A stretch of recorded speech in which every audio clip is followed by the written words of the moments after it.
guys, and welcome back to my channel. So today I wanted to do a video about basically just having your kids at home and either being stuck there at home with them, or maybe you're needing to give your caregiver a little routine or something, or you are a caregiver and you are just trying to figure out how to not only like keep these kids entertained at home right now, but teaching them as well. So from a teacher mom over here, I would like to maybe give you a little bit of tips and ideas that I'm doing with my son.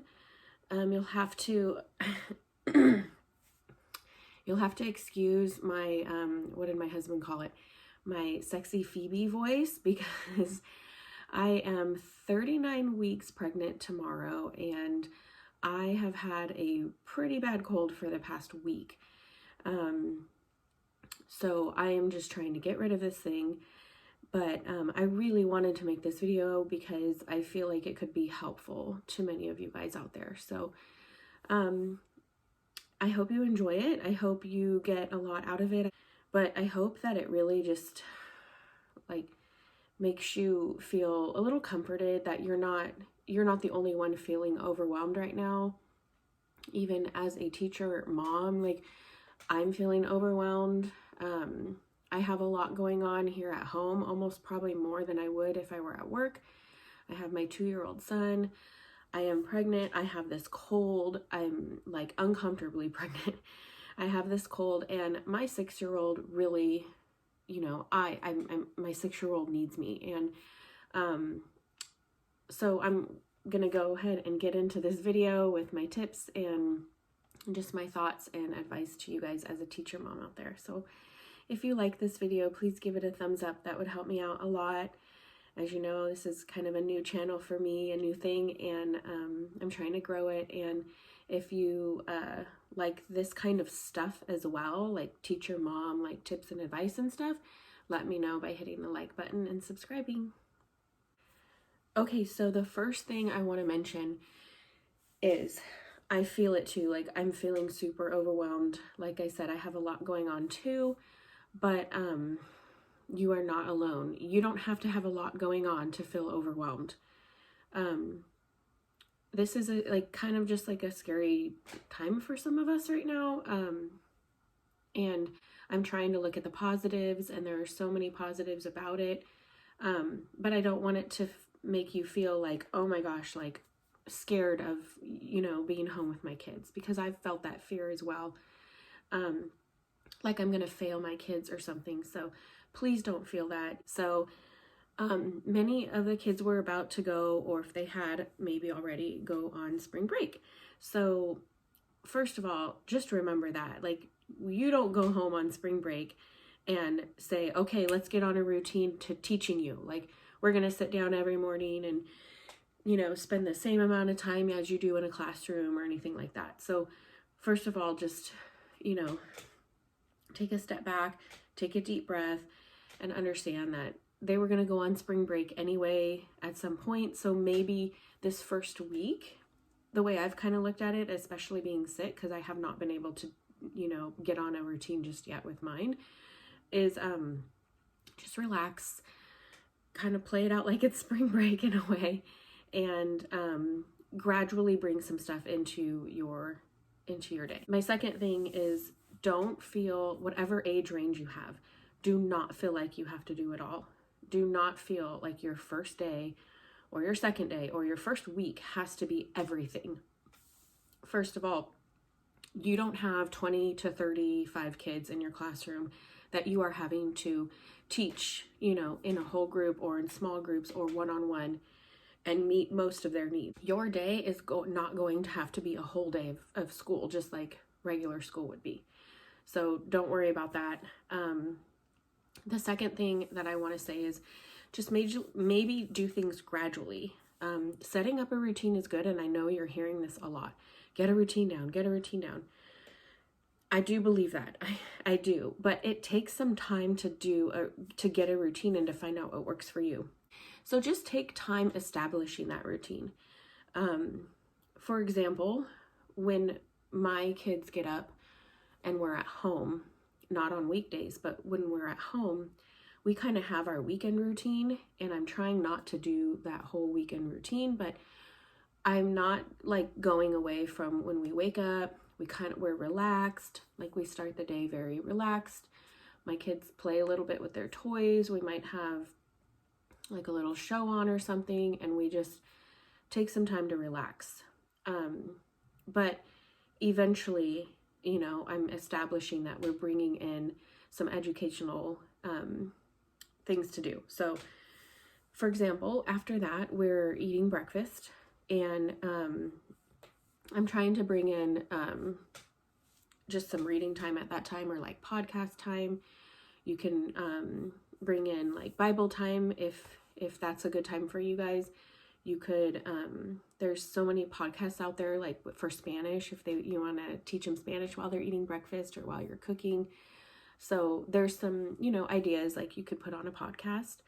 And then what I'm doing afterwards is I'm keeping my son at the table so he can work on his math book. And this is just an idea. This is just what we're doing. So my son is working on a page or two in his math book.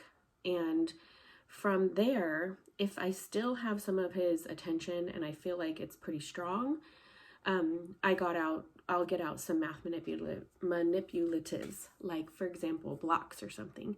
Or, you could use Cheerios, you could use edible things to make it fun.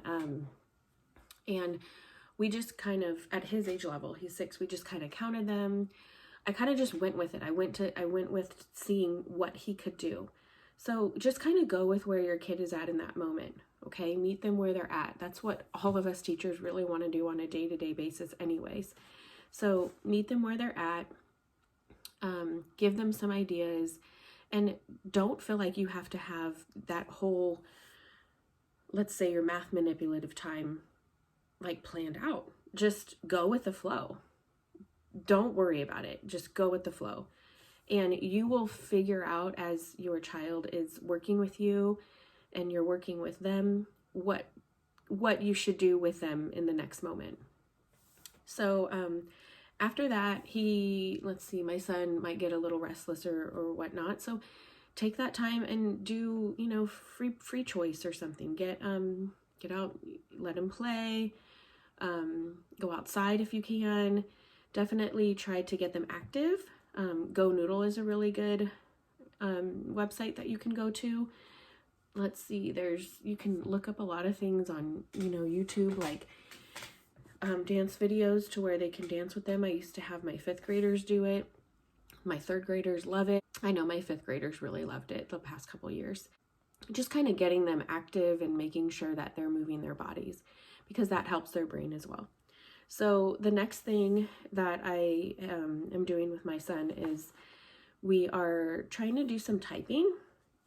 So typingclub.com is what I'm using, and he seems to really like it. He hasn't done typing before. So at 6 years old, I thought this was pretty cool. And then after that, I pick out a book or he picks out a book, and we basically just kind of like, I'll read over the book to him, maybe during snack time. Then we'll go into picking out a page or a paragraph or even just a sentence, depending on the age level. And you can do so many things with just picking out a page, paragraph, or sentence. You can create a writing prompt, depending on the age level. At his age, we're talking about blending and sounding out the words. So I'm having him sound out the words. I'm having him go into we're going into the actual sentence, like what it means or who the sentence is about, where it's at, stuff like that. We are working on handwriting, so I'm having him copy the sentence. And with typing, I can even have him type out the sentence. I'm not expecting him to use all his fingers. The typing program is helping him learn that, but he's having fun and he's really engaged in the typing. So I'm going to try to use that as well. So handwriting and typing, you can use books for as well. I mean, books can be used for so many different things. You can use a book for math too. If you guys want any other ideas, please let me know. I am totally open to giving ideas. Just some other helpful websites are like Kahoot.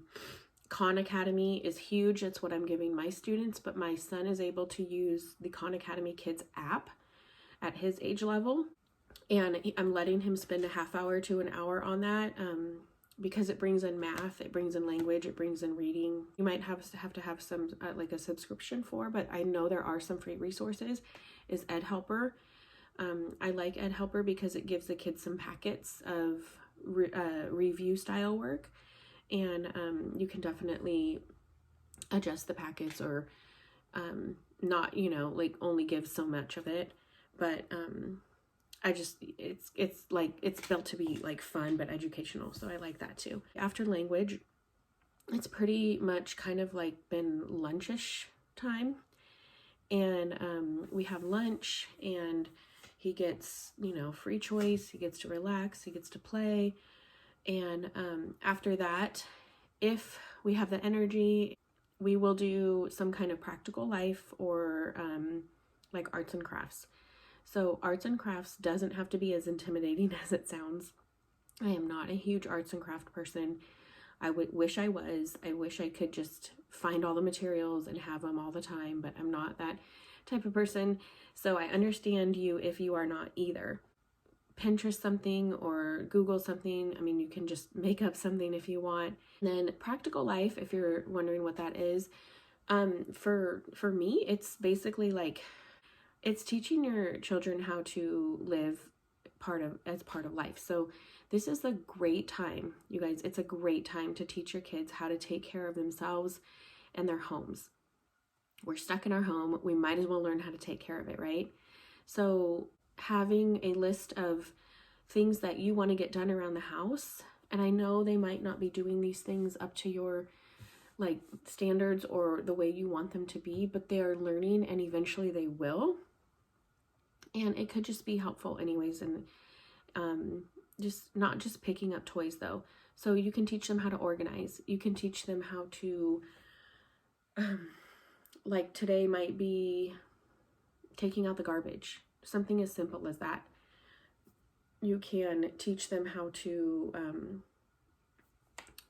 sanitize, wipe off all of the door handles, and what are those?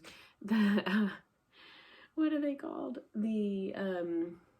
The baseboards, like around the doors, because those, I've noticed, those are so dirty and we forget to clean those. So just like maybe teaching them different types of things of taking care of their home and themselves. If you want any more ideas on that kind of stuff too, let me know, and I can give you some ideas, because I have been working on ways my son can help around the house. So some tips that I have for sticking to a schedule or trying to get on one is to use your timer. Use a timer to block out, like, your subject areas or whatever. So for example, playtime in the morning, just relaxing playtime. Maybe I don't want it to go more than an hour.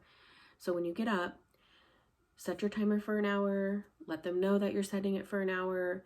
You're going to prepare breakfast during that time. And after breakfast, they're going to get to whatever it is that you're trying to get to, whether it's math or, maybe you're doing a practical life activity at that time. So set your timer for an hour. You might want to set it for 10 minutes before you want the end time to be, so you can give them a warning. And then that last 5 minutes could be like a 10-minute warning, and then the last 5 minutes could be cleanup time. So set your timers. For example, as well, during subject areas, my son was doing typing. He was so excited. I didn't think of doing a timer, but eventually he got frustrated because he wasn't necessarily getting all of the letters right. And I thought I should have set a timer so that way he could know that it's almost done, and it could alleviate like that frustration time.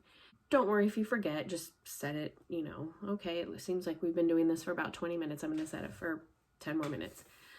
So set timers so not only you stay on track, but so that you keep your student from getting discouraged at any point. Another tip that I have is maybe creating like, I don't know if you have sticks or something, or if you don't have sticks, you can just put them on pieces of paper in a baggie. but creating little subject sticks to choose from. You can have like math activities and put the activities, write them on a stick, and then you guys can choose what you're going to do that day. Or maybe you are following a curriculum and you're in an addition. Well, maybe for that specific activity, you don't want to use blocks again, like we did today. We want to use something else. You could put blocks. You could put a stick, it could say Cheerios, a stick could say, you know, my son loves Ninja Turtles, or, you know, and as long as you have enough to like do a little lesson out of it. The practical life is good for the sticks as well. You can do games, like playtime games, free choice, because you give them free choice and sometimes they don't know what to choose. You could also do sticks for like an art or crafts, and writing prompts are good because sometimes if you're anything like me, I can't just think of something on the spot right then and there. So having some sticks or something to choose from, the kids really love the action of like picking something out as well. And if they get on you because they want to pick something else, I say stick with it with whatever got picked. But if you want to give them choices, which I understand, it is very good to give them choices. They feel that reward in that choice. Maybe have them pick 2 or 3 sticks and then they can choose from those choices. But don't let them choose like from a list of 20. So my last tip for you would be, you might be thinking, how am I going to do this every day? Or I'm just not that organized of a person, or this isn't my normal day-to-day thing. This is your normal day-to-day thing, not mine. How am I going to be thinking of all this? So what I would tell you to do is the day or night before, if you could kind of like eventually figure out like not maybe a specific schedule, but what you know you kind of want to do with your child. So the night before, like for example, my main things that I needed to pick out for my curriculum this morning with my son was we needed his math book, which I did get from Amazon. If you haven't gotten one already, you could order one. We have a math book for his grade level. I marked the page, or he does, but the page is marked. I pick out a book, or I think he's going to start picking out a book. Maybe you're going to work from that same book the whole week and then pick out another book for something new and different every day. The math manipulatives, maybe he or she can pick out what you want to use next, or you can pick that out. Just ultimately having some pen or some paper and a pencil that they can be ready to go and write with. Just kind of picking out those main things. And then as you go through this, if you like my routine and what I'm using, as you go through it, you can kind of figure out what you want to adjust and do or not do. Many schools are getting things ready for their kids, their students too, so you might want to incorporate that in there if you haven't already. One more tip is if you are finding it hard to motivate or get your child to want to do anything or get on a routine or just even do anything school-wise at all, because they think I'm home and this is just not the place to do this. I totally get that. Maybe, like I said, start small. You might just need to do one thing and that's your goal for that day. So make small goals. The other thing I would suggest is maybe having like a rewards or accomplishment style. It could be something like having a list of the things you guys want to do that day, and your child can check it off as they do it. And then at the end of the day, they can count up the check marks and you guys can establish some kind of reward or accomplishment, party. And it could be as easy as like for every time they finish something, and they could put a magnet on the fridge, and then at the end of the day, how many magnets do they have? And you can give them a goal. So if your goal to start was having 1 or 2 magnets or 1 or 2 things checked off your list, then you can do that. Celebrate that in some way. Maybe they can pick from some activities or treats or snacks or something like that. And then maybe you can even have a weekly goal. Maybe one day wasn't so good, but the next day, and they could catch up, and at the end of the week they can get a bigger reward as well. I hope I'm not missing anything that I wanted to say, but I'm sure I am. But you're not alone. We're all feeling a little overwhelmed. Try not to feel like being home with your kids and having to teach them is a negative thing. You and your kids can establish such a good relationship doing this, and I hope that for you guys. I hope hope that you guys can see the benefits of this part of this thing that we're all going through. I just hope that out of all this, you're not concerned with, keeping them necessarily on track the whole time, but just spending that time with them, almost just seeing how much they've already learned throughout the year as well, because you're going to see that and you're going to feel proud. So let me know if there's any questions you have about anything. And I apologize for my sexy Phoebe voice, and hopefully I get better very, very soon, and hopefully all of this gets better soon. And in the meantime, let's be there for each other and be there for our families and be present. And I hope you guys enjoyed the video. I just hope that it gave you some ideas. If you like this kind of thing, just tips and tricks from a teacher mom, let me know by hitting the like button. Subscribe if you haven't. And I just, I want to say that I'm praying for you. I'm praying for this community and our world and our children. And our children are watching. In every hard situation, we can learn something and we can be better from it, and we can show our kids how to do that as well. So I hope that's happening for you, and I hope that this video gives you just a little bit of inspiration for that, if anything.